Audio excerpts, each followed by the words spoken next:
Thank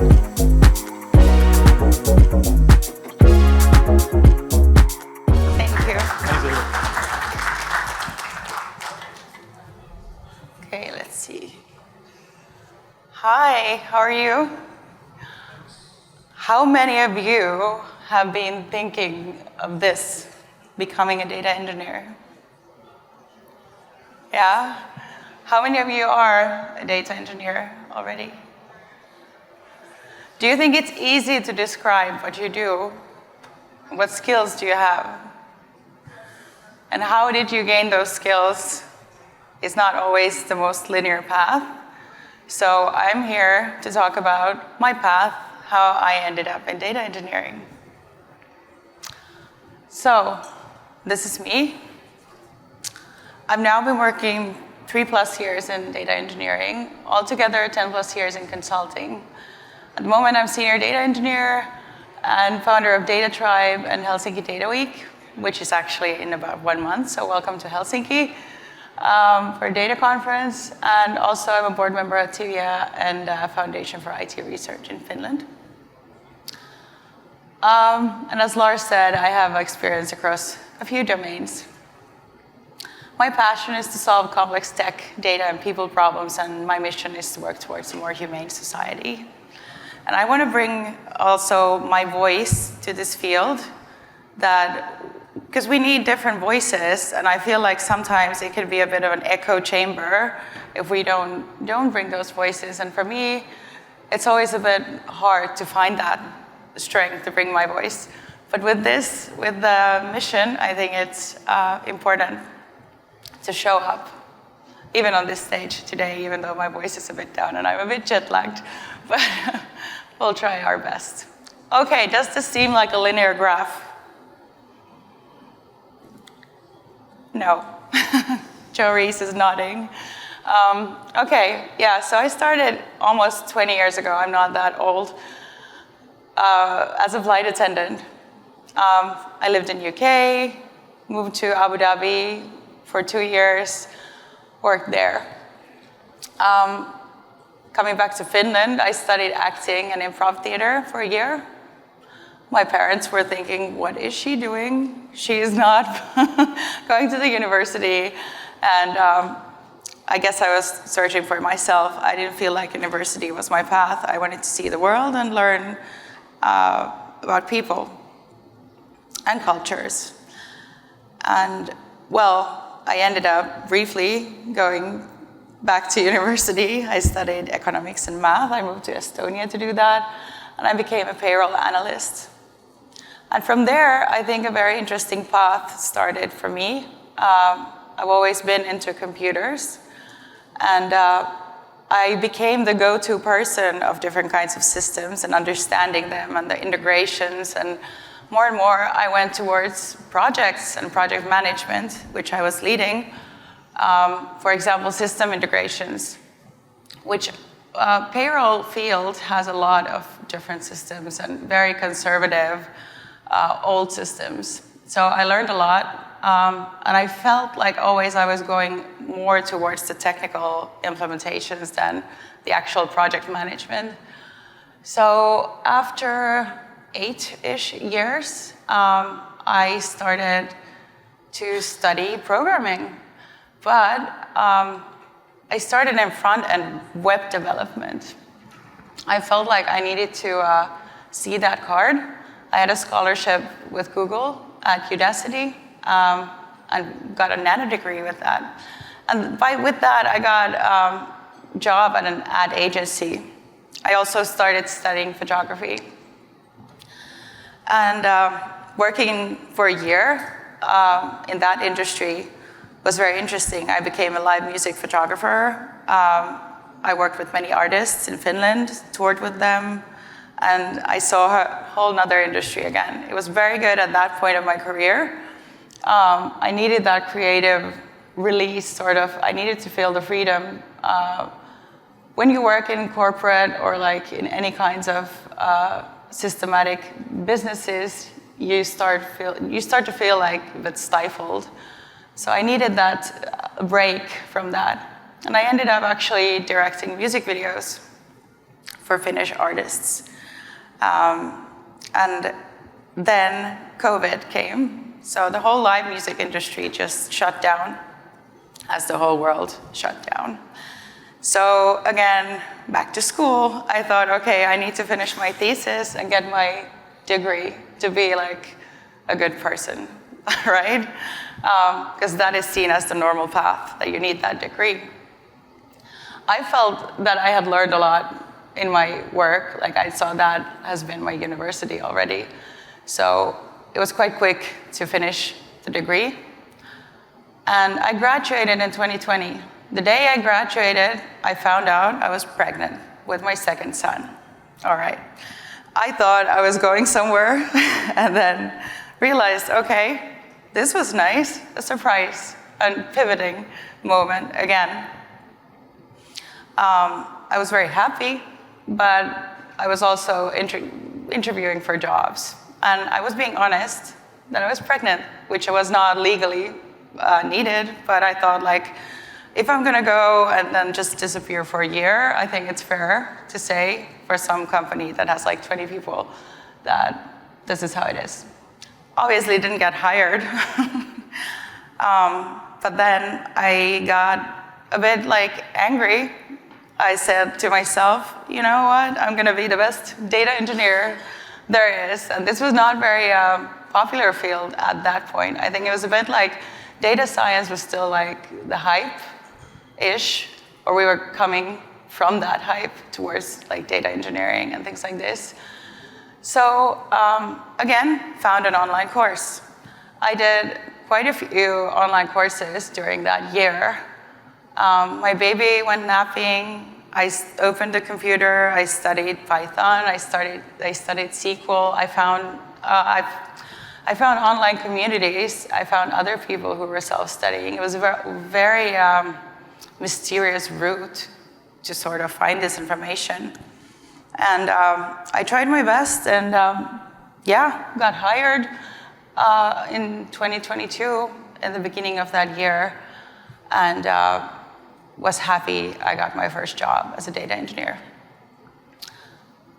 I didn't realize that when you study online, these are not real life things. It's a very insanely varied field. And there is not like a real one path to become that data engineer. I remember the frustration, not understanding what I had to do, or asking questions from some seniors who were a bit condescending, because I wasn't that, I didn't come from a technical university and needed a little help to understand those blind spots I didn't have. So I was thinking, like, this might not be my best place to grow. I feel like these people want someone who is like them. And I didn't feel like I fit in. So I started looking for another place. And I found this great consultancy in Finland and took my second job as a data engineer. So I think in tech, it's very important, or in any other career, that you realize your value and where you belong, or you don't. You know that feeling like, okay, I know as a data engineer, it's easier to get hired than in any other job, so I was very grateful for that. But in that company, I felt like I had more space to grow. And I had this like curious passion for this field, and I started listening to podcasts, reading a lot, and just getting so much information all the time. So I quickly became a senior data engineer, and this was something to do with my past. All of these skills I had got through years, or what my two boys taught me, a lot of patience and people skills, I guess. I felt like, okay, I had this seniority, but I was not the best programmer.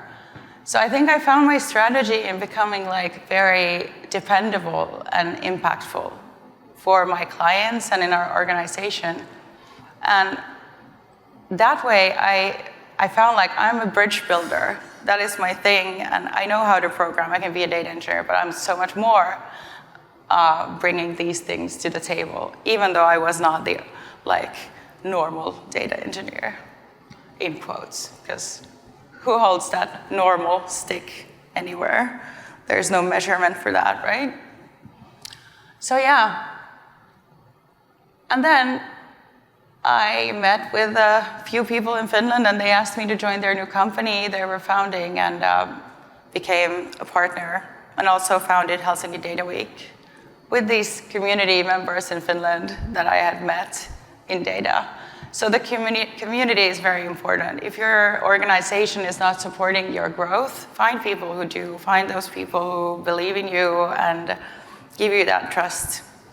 So who knows? I mean, I might become a flight attendant next year. Who knows? There's a question mark. We'll see. But I'm excited for this opportunity to be here today and see. Maybe I can talk more in the future about my journey. But let's move forward. Why did I choose data engineering?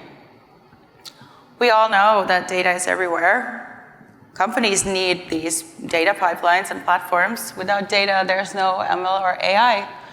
So I think data engineers are the key players who are building the infrastructure of the digital age, like as the plumbers of the industrial age or whatever.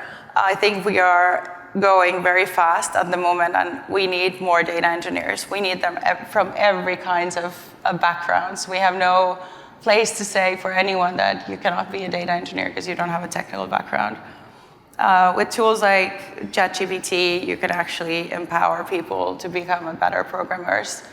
And I feel like it should be like a citizenship or a citizen, how do you say, data citizen skill to understand those basics. And these are also like, these should be in policies for countries, that this is a very important thing. We need data skills. So when you have data skills, you have a lot of flexibility where you can work across industries, domains, and with different tech. That is good. If you get bored easily, you can always choose what kind of problems you want to start solving. Yeah, this is me every day. It's not just when I was starting. I don't know if you feel like this, but I feel like there's like so much to learn every day, new things, new tools, new frameworks. And you start thinking like, I should just stay awake, like there's not enough hours in the day. But I think the more seniority you get, you start seeing through the hype, through all the news and blogs and vendor hype. So I guess like we should relax a bit more and trust our instincts, what is important to learn. 10 steps. These are my thoughts about the essential skills, tools, and mindset, what you need to succeed in data engineering. Before you start building anything, you need to understand the why behind your tasks. What is the business trying to achieve? Don't think about the tools. You want to be helpful for the company. So break your personal silo, be brave, ask questions. I think it's very important that you realize what you do know and what you don't know. So go towards the people, ask them questions, get to know them, help them. I think SQL and Python have been like these major languages, at least for me, that should cover the majority of the daily tasks. And this is like agnostic to different platforms and clouds and things like these. They have a little bit of difference in how you use them, but these are very important. And I find like on Databricks, you have Spark SQL, PySpark, so you have like access to Spark without knowing the syntax that well with just SQL and Python. And you become very powerful when you understand how you can actually modify data. And build your confidence, start small. I don't think you should ever build too complex systems anyway, but think of a problem and try to solve it. Then choose the tools. And learn the differences between local and cloud platform development. I think there are a lot of courses that give you practice projects with local development. I don't think that's a good approach necessarily. I mean, it's good to train and test your skills like that, but there are also very good free tiers on different cloud platforms that you can actually use, because that's the real world. Usually businesses are on cloud, not to generalize, but most of them are. So it's very important to understand that. I've never used a matplotlib library, even though every course has that, by the way. Yeah, version control. This is very critical when you're collaborating with other engineers, and also for many, many things. Git is absolutely the most annoying thing to start to learn, I think. I've had to do so many things when I started just not to like lose my brain with it, but eventually when you get it, then you start like making less mistakes, and you need to have self-mercy when you start learning Git. Yeah, then you're the guardian of the quality of the data. Not necessarily if you can't impact the quality, but at least make sure your plate is clear. Validate what you can, and help the stakeholders to understand what is causing the source data errors. Also, talk to the software engineers. Tell them to change their app design to be more, if there is like free text fields everywhere, you don't want that. So talk to people in your organization, and it's like an iterative process to get the data quality right. You can even have a spreadsheet and start writing what mistakes are like repetitive, and then you can actually show, okay, these are causing this much work, and maybe people care when it's about money. Bad data leads to bad decisions. I think you can also do bad decisions with good data, but that doesn't help. Monitoring, very important. Be alerted to issues early on. You need to know when there's problems before the business comes to you and says that the data is wrong. There's not many times that you lose trust from the business. So try not to lose that trust. Be very aware where your issues in your pipelines are. This is highly important to have that trust sort of stay. Automation, workflow orchestration, these are also important. Know when to do it and when not to do it. You can use cron jobs. They work fine as well.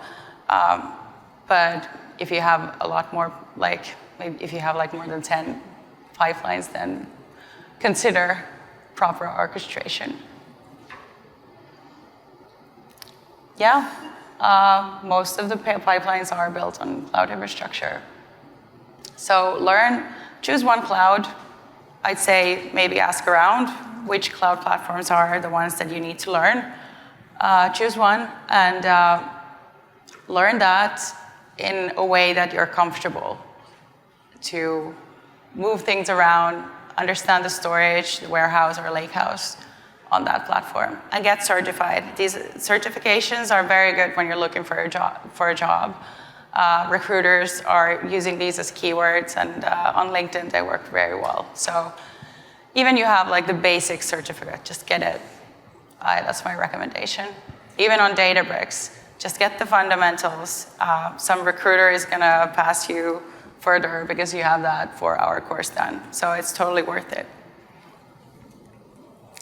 Data engineering actually helps business to make smarter decisions. It's a big responsibility, and I think when you care about the results, that what happens is that you are actually asking more of the requirements from the business, and that way you turn them into technical solutions that actually work for the company. Learn to communicate. I've never heard that there was too much communication in any fields. So you can always communicate more. So yes. And it's a fast-moving field, as I said. Try to be informed what's happening, but don't read too much into all the hype. And be adaptable. Learn new skills. Don't think ever that you are good enough, because the field is so fast-moving, and we know those people who think they know everything, and like they think they can say, oh, but I don't have to study that. That's not good. It's not going to work. You know, be open-minded. Have a beginner's mind always. A lot of people, juniors coming to the field, ask me, like, what is your advice for getting hired, getting that first job? I think it's important you know where you want to play. Pick an industry, what excites you, what kind of problems you want to solve. And look for the data architecture examples in that space. Maybe contact people who work there or their data team and ask how they work, what's their tech stack. If that sounds good to you, you can say, okay, like, I'm planning to have another career in 1 year in this, and what should I have to know for you to hire me? This has been a very good strategy for many who I've helped with. It shows that you have passion and you're determined, and when you actually reach those goals, it's very impressive. So I suggest this as one plan.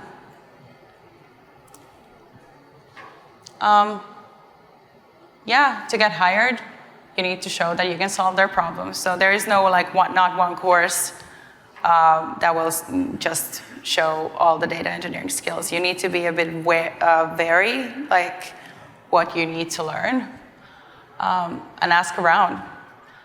Also show your potential for growth and your attitude, how you learn new skills, how quickly and how passionate you are about the field.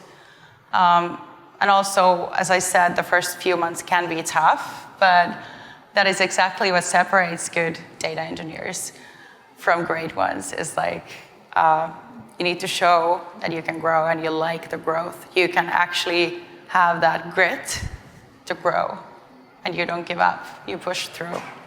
That's very important. Then this is a whole nother game, is corporate acrobatics. It's a sort of a game that you have to start understanding the dynamics of the business and how it affects your work and why do you work there. It also helps you make strategic plays in that company. And try to make yourself invaluable. Be a bit further, like understanding the business goals, the strategy, how it affects the data, what can you help, what kind of data would be helpful.